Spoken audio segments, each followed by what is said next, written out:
In this video, I'm going to show you how to apply appliques and rhinestones to a tuxedo.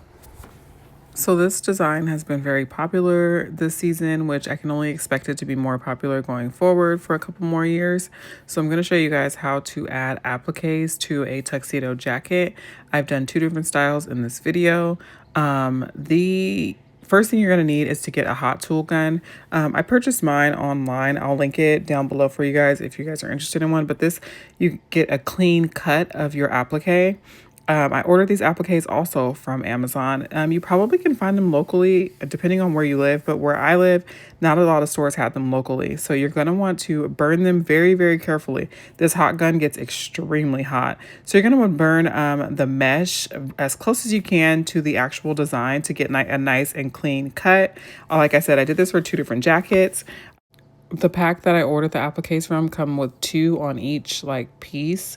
For the jackets, I ended up needing about 6 pieces for the green jacket, and for the black jacket, I believe I only used 2 pieces because he wanted it on the shoulders, and then rhinestones added to that one. But for the green jacket, I ended up using, I think, 6 packages of 2. That was for a front cross and a back cross, across the front and across the back. This is what I'm trying to say. You're gonna want your applique to look similar to this, very close to the lines, with the mesh missing. So this is how my appliques looked after I got done. It took me probably 20 minutes max to do all of the mesh removal.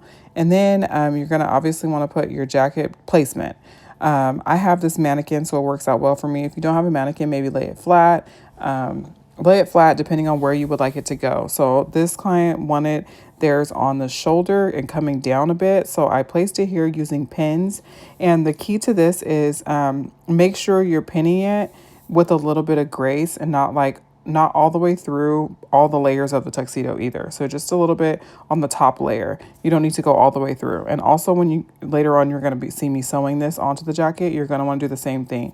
Only sew the top layer of the jacket and the top layer of your applique. For this one, it's on the sleeve, so you also don't want to sew it too tight because you want to have a little bit of a wiggle room because obviously it's not going to stretch. And as you can see, I have a little helper helping me out. I used a lot of pins just to get it in the correct spot. And then once I did one side, I started on the opposite side, and I also made sure my applique was the same direction or angle because as you can see, this one has the design, a certain design at the top and a certain design at the bottom, so I wanted to make sure that those were even as well.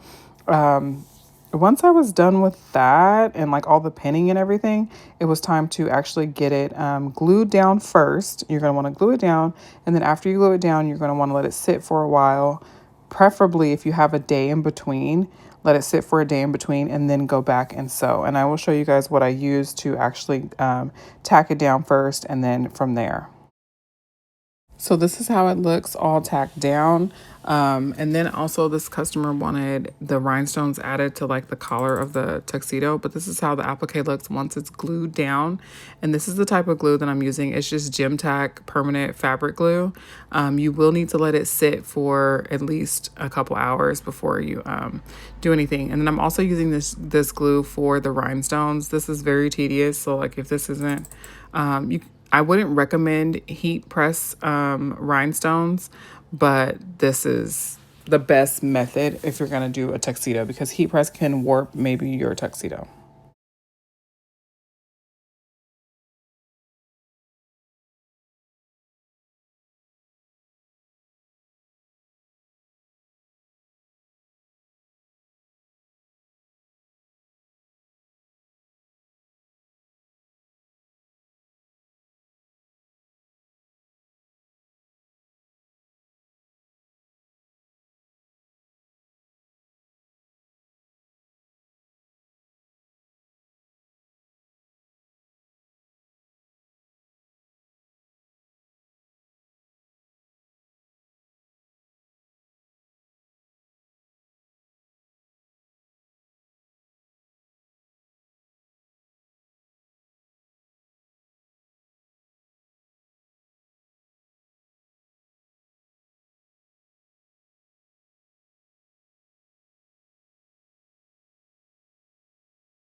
Like I mentioned, for sewing it down, you're going to want to sew just the top layer of the tuxedo jacket and the applique. You're going to want to pick up, like, sew and not along all of the edges, but a lot of the edges, just so that way it doesn't lift or anything like that.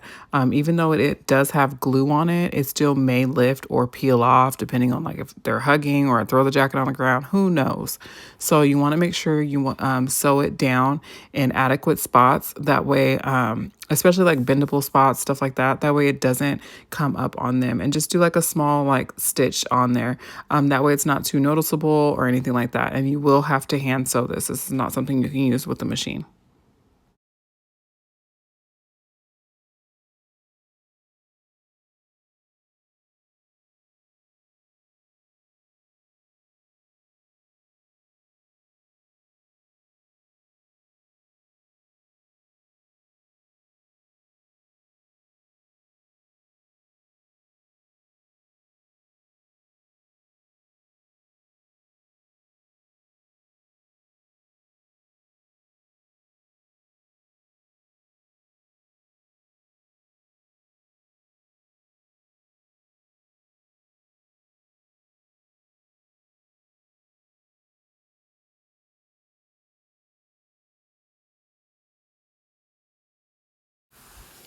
I saved the sewing for last. Once everything was dry, I waited another 24 hours and then I went back through to sew. So that way none of the rhinestones or anything like that fall off. And this is how the jacket turned out. It turned out really nice. He loved it. And then I went on to my next jacket of the season.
So obviously for the second jacket, it's the same technique. You're going to want to use your heat tool to get all of the lace or the mesh from around your actual applique. And that's what I'm doing here. Once I'm done with that, I'm going to lay the jacket down because this is one that's going to go all the way around the jacket, like front and back. I'm going to go through and lay out each of the like placement of the appliques on this jacket. There was a specific place for each one, so I wanted to make sure I laid that out first. This is why this is not on a mannequin and it's laying flat, because I needed to go across the front and across the back. And it's a lot harder to pin it on a mannequin than it is just laying it flat. So this is how I'm laying it across. And when it comes down to the jacket opening and everything, I laid it right across the front, and then I ended up having to trim it down, and that way it still looked like cohesive as one piece. But when you had the jacket open, it wasn't like any pieces like hanging off or anything like that. This is how it looks laying flat. As you can see, that's what I was saying right here, that I'm going to have to cut that piece off because it's right where the jacket opens. And obviously you don't want that there. You could use your tool for that as well, but I just used scissors and sewed it down. And then that's the extra piece that's going across the back. And yeah. And as you can see, it's a little fold or like a right where the jacket bends. I wasn't sure if he wanted it on that part also, but he did. So we just left it there. And once I got down to like the tack down and the sewing, it actually didn't end up being on the edge like that as much, just a little bit. So it wasn't too bad.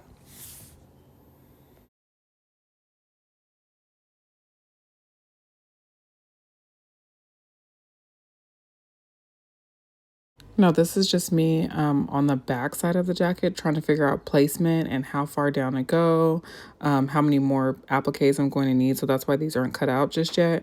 I'm trying to figure out placement and all of the things in this video.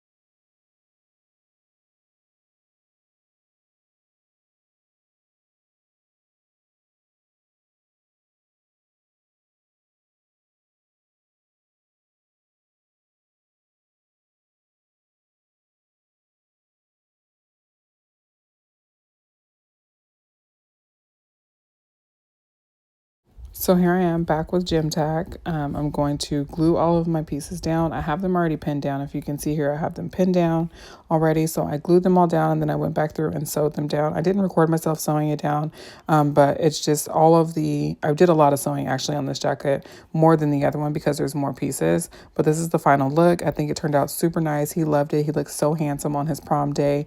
Let me know in the comments down below if you guys want more videos of me sewing and doing projects like this, because I actually love doing stuff like this.